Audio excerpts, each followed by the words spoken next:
여러분 안녕하십니까? NWN 내외방송 뉴스를 시작하겠습니다.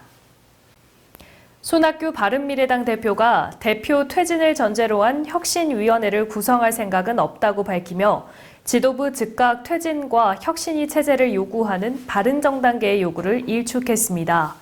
손 대표는 어제 최고위원 회의에서 퇴진도, 이선 후퇴도, 꼼수도 없다는 것을 이 자리에서 분명히 말하겠다면서 오신환 원내대표가 차라리 갈라지는 게 낫다라고 말했다는 보도가 사실이라면 크게 유감이라고 말했습니다. 또 분당이나 합당과 관련한 보도는 모두 추측이며 바른미래당과 저에 대한 모략이라며 민주평화당과의 합당, 탈당, 분당 합류 계획은 전혀 없으니 자유한국당에 합류한다는 말도 나오지 않길 바란다고 덧붙였습니다. 재난과 전쟁 등 국가 위기 상황에서 대응 능력을 점검하는 을지 태극 연습이 5월 27일부터 30일까지 나흘간 전국에서 실시됩니다.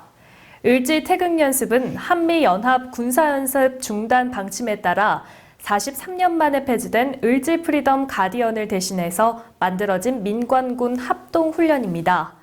이번 연습은 대형 재난이나 테러 상황을 가정한 국가 위기 대응 연습과 전시 대비 연습으로 나뉘어 진행되며 4천여 개 기관 48만여 명이 참석합니다.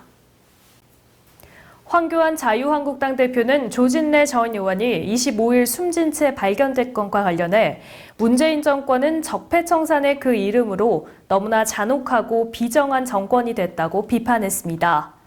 황 대표는 자신의 페이스북 글을 통해 조진래 전 국회의원께서 세상을 떠났다.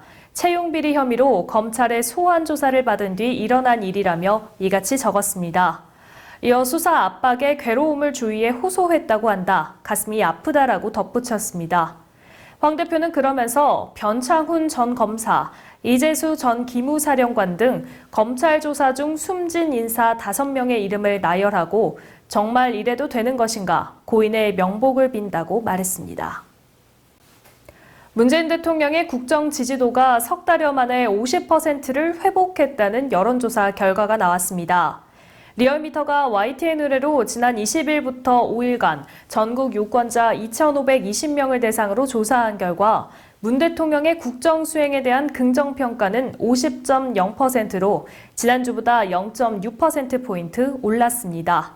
문 대통령의 지지도가 리얼미터 조사상 50% 선을 회복한 것은 2월 셋째 주 이후 13주 만입니다.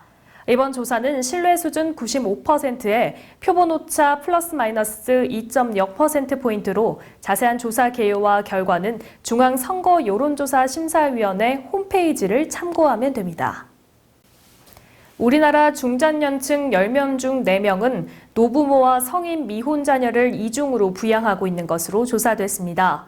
한국보건사회연구원의 중장년층의 가족의 이중부양에 대한 실태조사에 따르면 조사 대상 중장년 1000명 중 39.5%가 25살 이상의 미혼 성인 자녀와 노부모를 함께 부양하고 있었습니다.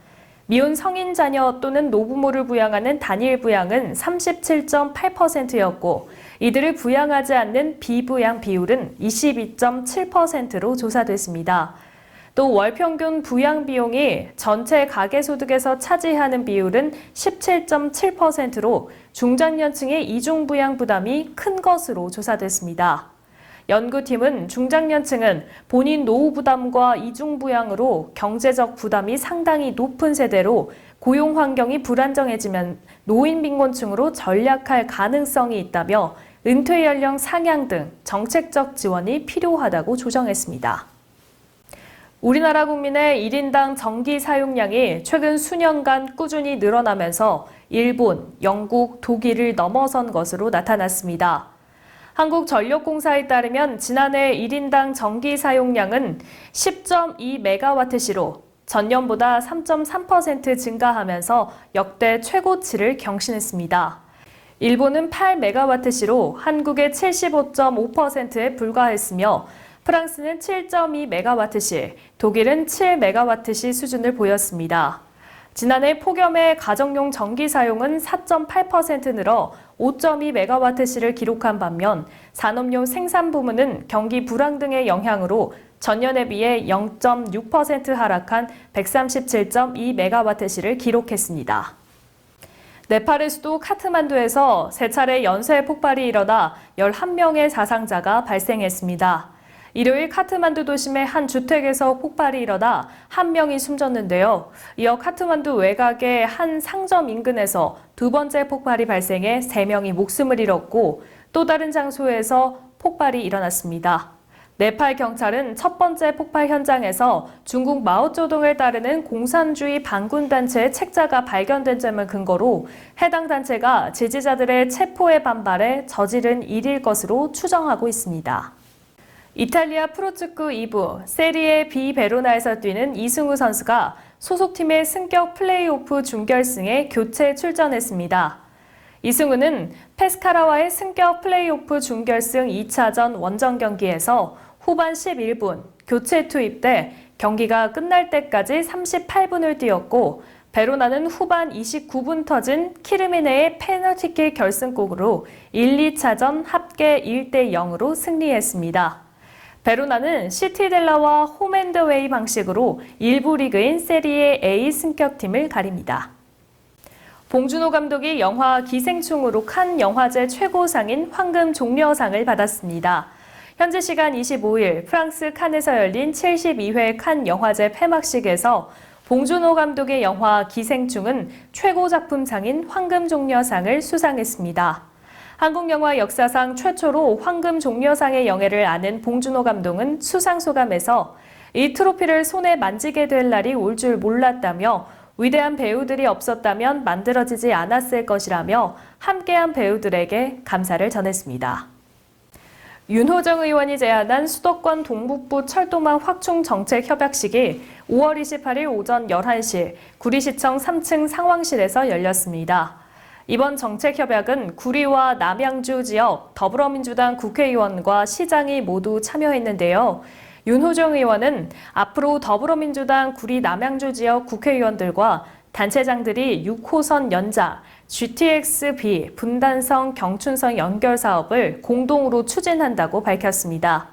정책협약식에는 더불어민주당 윤호중 국회의원, 김한전 국회의원, 조웅천 국회의원과 조광한 남양주시장, 안승남 구리시장, 신민철 남양주시의회장, 박석윤 구리시의회 의장 모두가 참석했습니다.